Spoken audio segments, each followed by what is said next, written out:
Here we have Karpov versus Spassky, 1974, Game 9. Karpov is white for his first 4 white games and only played e4 once in the first. Due to his loss, he decided to abandon e4 and switch it to d4, but he returns to his favourite opening in the 5th white game, e4.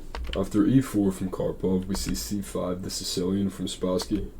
Now, keep in mind, we have a bit of preparation here because we're talking about 2 of the biggest super grandmasters from the 70s.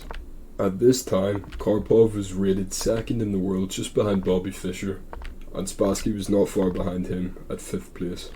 So back to the game, Spassky plays a5, which is a bit of an inaccuracy, but it's good to mix it up. It takes them both out of theory, and it's not necessarily a bad move. Karpov replies with a4. Black plays knight to b4, scoping in on white's position, but it's no immediate threat to either side. There's no convenient way to kick away the knight either, so Karpov decides to play bishop to f3, picking up this diagonal and maybe hoping to play e5 and get a discovered attack on the pawn or the rook in the future.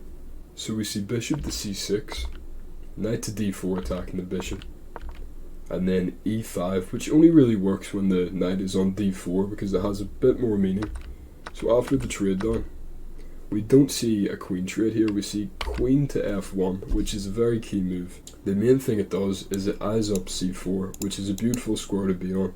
It also reinforces the f-file with this sort of battering ram, and it prepares the rook on a1 for some development.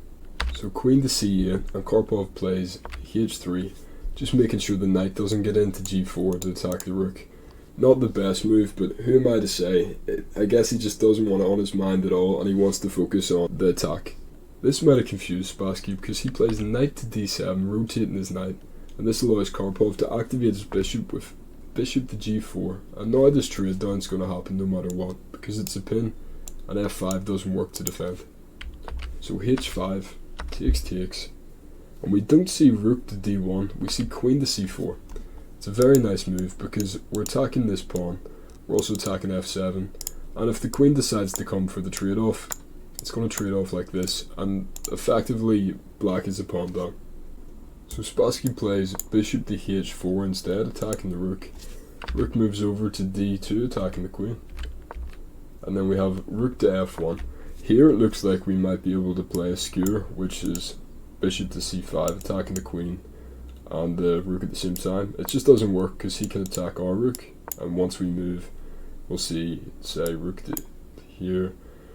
We want to double up on e7, and then just that. And that's just not nice. I don't like that at all. And I guess Karpov didn't like that either, so he just avoids that because it's inaccurate. Instead, he plays rook to f1 instantly. He plays rook to d8.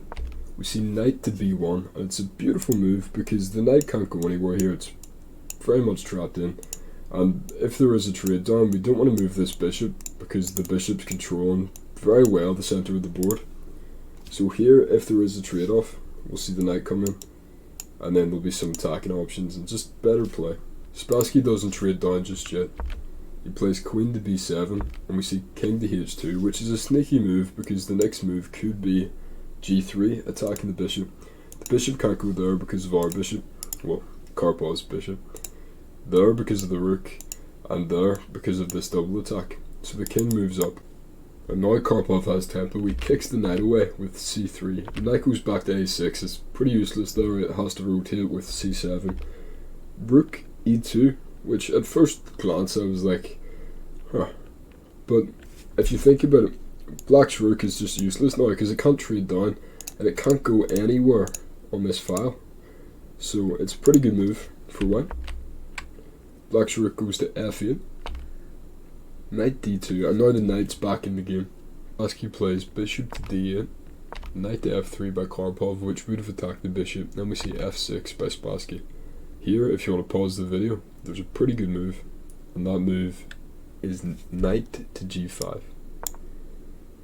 Very interesting. That's not what was played though. What was played was d2 by Karpov. And you start to see the idea, queen to e6, it's a killer move because it's threatening this idea of rook to d7, which is very hard to stop. We get a trade down. Knight to b8 defends this square, but it's just simply not enough. The bishop kicks away the rook, we have this sacrifice. And I was like, wow, okay. Rook takes back, and then what? If rook takes back, we see bishop to e7.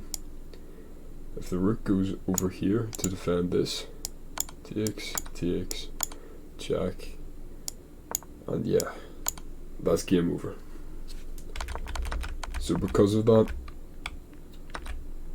there's a resignation from Spassky right here.